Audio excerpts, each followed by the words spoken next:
quoi ça vous fait penser? Comme on l'appelle là, c'est le Rubik's Cube. Le Rubik's Cube. Le Rubik's Cube, voilà. Il y en a 31 de cubes. Donc ils ont fait ça en pensant au Rubik's Cube ou pas? Non, ils ont fait ça en pensant à la Tour Eiffel. Parce que c'est un assemblage d'acier avec plus de 500 000 boulons. Ça s'incruste bien dans le paysage. C'est Jacques Chirac qui a voulu ça. Pourquoi il a fait les choses bien, Chichi, quand même. Ouais, c'est un amoureux des arts primitifs. Oui, c'est vrai. Non mais, oui. Non mais, on lui doit. Merci Jacques. L'architecte c'est Jean. Ouais. Jean Nouvel. Oui, Jean Nouvel. Oui, c'est Jean Nouvel. Derrière cette forêt vierge, il y a le musée des arts et des civilisations. Un appel au voyage. Allons voyager. Au Quai Branly. Ici, il y a toujours une programmation originale. Ouais. Les cannibales. Sexe et cannibalisme. Sexe, mort et sacrifice. Ouais. Tarzan, les chimères africaines. Ouais. Tatoueur, tatoué. Vous êtes tatoué, vous? Ouais. Oui, c'est pas original aujourd'hui. J'en ai un là, et puis j'en ai un que je vous montrerai après l'émission, qui est un peu plus bas quand j'aurai baissé mon pantalon. Voilà. Bonjour Olivier Marchal. Bonjour Valérie. Bienvenue dans votre Paris des Arts. Vous êtes acteur, réalisateur, scénariste, l'homme qui incarne sans doute le mieux le renouveau du polar à la française. Si vous le dites. Alors dans cette émission, on va parler de vous, de vos projets au cinéma, au théâtre, à la télévision. On parlera également de votre passé de policier. Mais avant, on va aller voir l'exposition, une exposition qui s'appelle Tatoueur tatoué, ici au musée du Quai Branly. On y va? Ouais, super. Allons-y.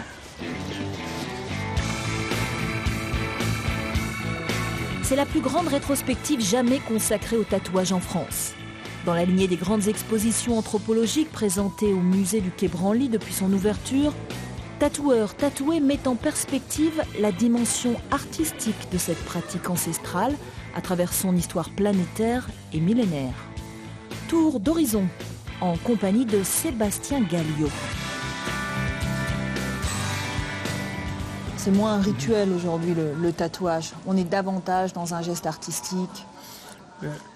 On a les deux aspects en fait perdurent en réalité, puisque si on se tourne vers les X Samoa notamment, le tatouage reste un rituel très important, un rituel coutumier. Là, comme on peut le voir sur cette vidéo, en Thaïlande, le tatouage peut être aussi fait par des moines dans un cadre très dramatique et très rituel également. Mais c'est vrai que le tatouage occidental, effectivement, si on parle de rituel, ça va être plutôt de l'ordre de rites personnels qui sont moins connectés avec des grands concepts qui orientent la société. Ça donne pas envie, hein? Non, mais là, non. Pas si ça devait être comme ça à Paris, chez Tintin ou chez Romain, voilà. C'est intéressant, non, je n'y serais pas allé, là.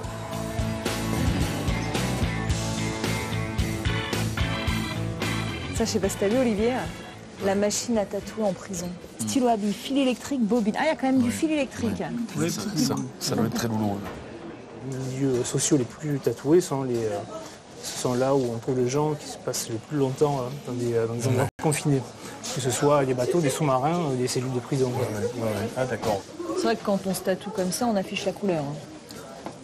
C'est-à-dire la sociabilité, quoi. Après, là c'est affiché, quoi.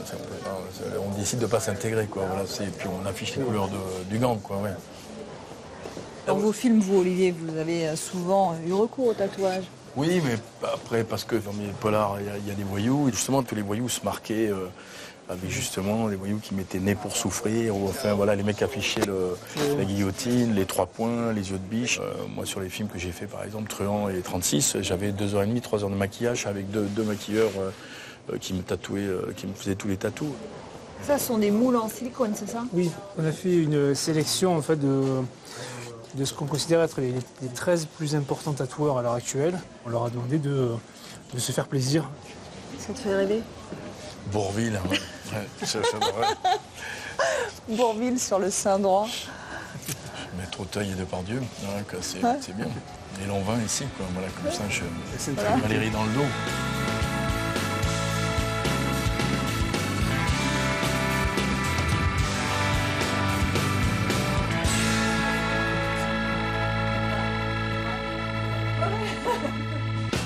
Olivier Marchal, on va revenir un peu sur votre parcours. Avant le cinéma, vous étiez policier. Alors, je vais résumer. La brigade criminelle de Versailles, les renseignements généraux, section antiterroriste dans les années 80, la police judiciaire dans le 13e arrondissement à Paris. C'était un rêve de gosse d'être flic? Oui, en fait, ouais. Disons que c'est venu à travers la littérature, quoi. Mon père avait beaucoup de romans noirs américains et c'est vrai que moi j'allais dépouiller la bibliothèque.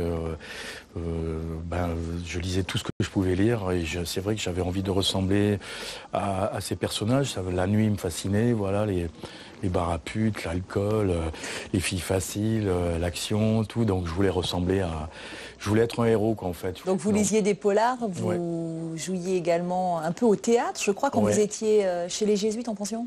Avant, c'est grâce à une professeure de français qui est arrivée en classe de 4e. Et moi, j'étais totalement... j'étais un cancre, quoi. Et c'est vrai que, d'abord... Elle portait des mini-jupes, donc déjà en 4e, ce qui commençait un petit peu à nous affoler. On était tous amoureux d'elle et elle a eu la bonne idée de nous faire du théâtre. Et c'est vrai que ça m'a totalement calmé, discipliné, parce qu'elle me disait, voilà, si tu veux jouer, voilà, il faut bien travailler. Donc, et après, j'ai pris goût au théâtre. C'est là où j'ai vraiment l'impression de faire mon métier d'acteur, vraiment. Encore moins que pas du tout. Cependant, je vous remercie de m'avoir adressé par envoi groupé vos vœux si originaux. Et vous n'abandonnez pas cette passion pour la comédie. On est dans les années 80, vous êtes inspecteur la nuit, le jour où vous vous inscrivez au Conservatoire d'art dramatique du 10e arrondissement. Votre premier rôle, on vous l'offre en 1988, c'est le rôle d'un inspecteur dans Ne réveillez pas un flic qui dort. Grand rôle, il y a 2 répliques, oui c'est ça, oui. Mais c'est ce qui vous a poussé à faire du cinéma et à quitter la police? Ce qui m'a poussé à quitter la police, déjà, c'est le désamour que j'ai eu pour la police et surtout pour l'humanité en général, pour le genre humain. Vu ce dont était capable l'homme, quoi, dans toute sa violence, sa cruauté et sa barbarie. J'ai vu que les victimes étaient au banc des laissés pour compte. Les gens n'en avaient rien à foutre, que ce soit la justice ou les flics ou les politiques. Et je me suis dit, stop, quoi. Et c'est vrai qu'au fond de moi, j'avais toujours ce rêve d'être acteur. Et j'ai commencé à prendre des cours, à travailler en brigade de nuit pour avoir mes journées de libre, et pouvoir prendre des cours la journée. La nuit, j'étais flic. Donc c'est un peu schizophrénique tout ça. À un moment donné, on n'est plus accepté par les flics, on n'est pas vraiment dans le milieu du cinéma. Donc il a fallu vraiment que je démissionne. Alors après, je me suis retrouvé dans la merde, mais j'ai fait portier au Hard Rock Café, j'ai été physionomiste en boîte, j'ai été maçon, j'ai vidangé les chiottes des autoroutes. Enfin, j'ai fait plein de boulot, quoi. Et j'ai écrit, et c'est Yves Régnier le premier, notre commissaire Moulin national. Et c'est le premier qui m'a ouvert la porte. Voilà. Alors évidemment, on ne va pas citer tous les films dans lesquels on vous a vu à la télé ou au cinéma. On vous a vu notamment trimballer votre air un peu bourru dans des séries comme Quai numéro 1, Police District. Au cinéma, on vous a vu dans Le Fils Adjo, Diamant 13, Belle comme la femme d'un autre. Vous n'êtes pas du tout snob, Olivier Marchal, que vous naviguez sans état d'âme de la télévision au cinéma, ça vous pose aucun problème. Et ça, c'est pas très français. Hein. Je sais. De toute façon, on met les gens dans les cases en France. Ah mais bien sûr, mais moi c'est la télévision qui m'a permis de faire du cinéma, donc dès que je peux, j'y reviens, quoi. Voilà, quand j'ai été pris pour Police District sur M6, où j'ai fait la série pendant 3 ans, ça montrait un peu les flics dans leur univers très très noir, et c'est une série qui a cartonné, quoi. Donc voilà, c'est ça qui m'a mis en place, quoi, vraiment. C'est en 2002 que vous avez eu envie de passer derrière la caméra, avec notamment Gangster. Ensuite, gros succès en 2004, 36 quai des Orfèvres. Suivront MR73, Les Lyonnais. Vous dites que vous avez fui les violences et puis un petit peu les horreurs que vous avez vues dans la police. Et ces mêmes horreurs, ces mêmes violences, vous les mettez en scène au cinéma. Donc c'est un peu comme au lendemain d'une cuite, on se remet à boire dès 5 heures du mat. Non mais je sais. Mais en même temps, je pensais que ça serait une thérapie, puis ça n'allait pas du tout, quoi. Ça ne fait que exacerber encore tout ce que je pense. Mais en même temps, quand je fais Gangster ou quand je fais 36 quai des Orfèvres, c'est que ça part de quelque chose où moi, quand je vois comment on présente les flics partout, dans les reportages, les documentaires ou les films qu'il y a eu, moi, c'est tout d'un coup l'envie de montrer les flics tels que moi je les ai connus. C'est-à-dire mes potes qui pleuraient dans les bagnoles, où on se prenait dans les bras. Enfin voilà, j'ai écrit une nouvelle là-dessus sur les constats qu'on avait fait sur une petite fille qui avait été violée, le mec avait crevé les 2 yeux, quoi, avec des tessons de bouteille. Voilà, quand je parle de ça, les larmes, elles remontent tout de suite parce que c'est insoutenable, quoi. Et j'étais avec mon pote et on s'est pris, on a chialé comme deux cons dans la bagnole. Et quand on a trouvé les mecs, c'est vrai que on est devenu fous, quoi. Et moi, c'est ça dont j'ai envie de parler. MR73, cadeau de mon premier chef de groupe quand il est parti à la retraite. C'est Georges, on a un macabre dans une villa sur Cassis. Apparemment, c'est Don Cus Carmine est couvert. Je peux pas te laisser monter au créneau avec moi, c'est trop risqué. Police!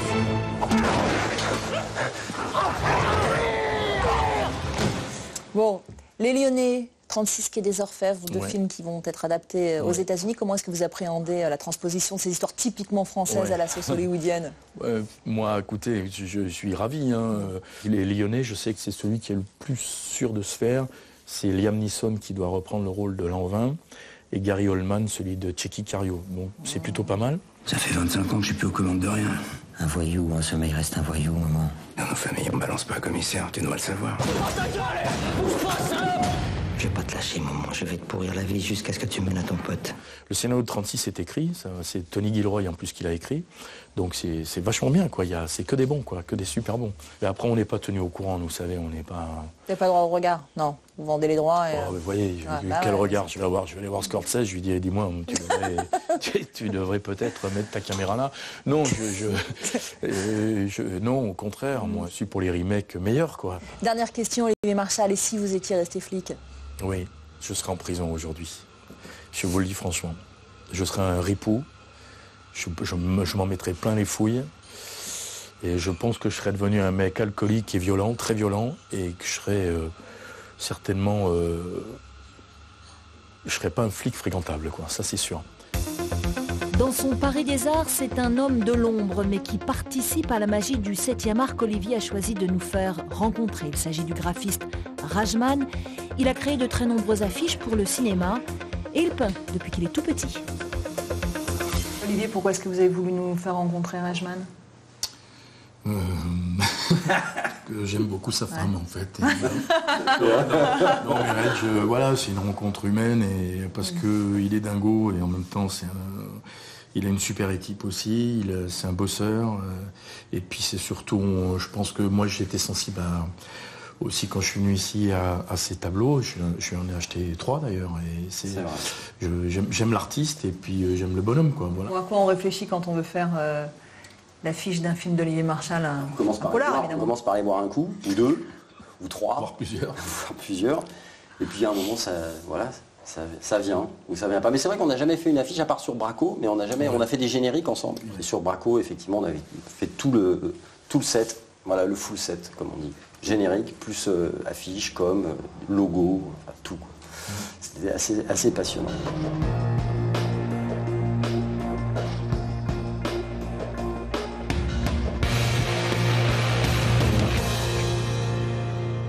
Le succès de Braco, bon, évidemment, il y a les tournages, il y a les scénars, il y a le travail. Ça m'a pris 3 ans, moi, mais derrière eux, quand ils arrivent et qu'ils font les visuels qu'il y a eu et tout ça, je sais que tous les gens, ça les a tous marqués dans Paris, que tout le monde a eu envie, quoi. C'est quoi votre plus beau souvenir d'affiche? L'affiche dont vous êtes le plus fier? Oh, il y en a plein. Je sais pas, peut-être... Police de Maïwenn, voilà, ou Un prophète, voilà, c'est des affiches qui m'ont marqué. Mais il y en a plein d'autres après sur d'autres films, des films qui sont peut-être moins cultes ou moins. En fait, toutes. Moi, je les aime toutes parce qu'en fait, on fait des souvenirs. C'est ça qui est top, quoi. C'est-à-dire qu'au bout d'un moment, on feuillette son travail ou le travail des autres, et puis en fait, chaque affiche, elle raconte une histoire qu'on a vécue, quoi. C'est compliqué de donner envie en une seule image. Déjà, il faut avoir envie soi. C'est compliqué. C'est pour ça que les 3/4 du temps, enfin, nous, ce qu'on essaye, c'est d'une manière générale de ne pas voir les films. On essaie de ne pas voir les films. En fait, tout simplement, c'est que quand tu vas voir un film et qui ne te plaît pas, c'est difficile de faire une image qui donne envie. Vous avez des projets tous les deux? Oui, on en a pas mal. On a Section 0, la prochaine série pour Canal. Et puis je pense le film sur 14-18. Voilà, c'est bien aussi que je pense qu'il n'a pas trop l'habitude non plus de bosser là-dessus, sur les poilus comme moi. Ah, sur les poilus, non, ça va être intéressant qu'on donne une image un peu punchy et moderne. Quand on voit les photos de poilus, c'est Apocalypse Now, quoi. Les mecs, ils sont les barbes, les cheveux en vrac. Ils ont passé 4 ans là-dedans, dans la merde et la boue. Ils sont devenus à moitié fous avec l'agnole et puis les gueules cassées. Et moi, c'est ça que je veux montrer. C'est-à-dire, je veux vraiment montrer des poilus, c'est éviter c'est montrer montrer un truc super rock'n'roll et tourner la guerre de façon très moderne. Donc je pense qu'on aura une affiche super moderne, quoi. Il faut que les donner aux gens de 15 à 70 ans, il faut qu'on chope comme Tintin, quoi. 7 à 77 ans, il faut que tout le monde ait envie d'aller voir le film. Mais avant le tournage du film, Olivier va se soumettre à notre désormais traditionnel questionnaire du Paris des Arts sur le toit-terrasse du musée du Quai Branly. Mon plus beau souvenir à Paris, je pense que ça doit être l'avant-première de 36 quai les Orfèvres. Le Café Bastille, angle place de la Bastille, rue de la Roquette. C'est un quartier auquel je suis très attaché, où j'habite depuis de nombreuses années. C'est la brasserie, belle terrasse ensoleillée, c'est populo, c'est pas trop bobo, c'est tout comme j'aime. Voilà. Ce qui m'inspire à Paris, c'est encore c'est le cinéma. Voilà, heureusement que je fais du cinéma, autrement je serais parti depuis longtemps. Action! Partout. Là, on les emploie à des tâches, ce sont les domestiques d'un état incompétent, quoi. Voilà. Donc, voilà, ils peuvent plus intervenir nulle part. De toute façon, ils se font insulter, cracher à la gueule, critiquer. Donc, voilà, ils font plus rien. Très con. Très belle. Anxiogène. Merci Olivier Marchal. Merci Valérie. Ainsi s'achève votre Paris des Arts. Vous pouvez bien sûr retrouver l'émission consacrée à Olivier sur notre site internet france24.com. À très vite.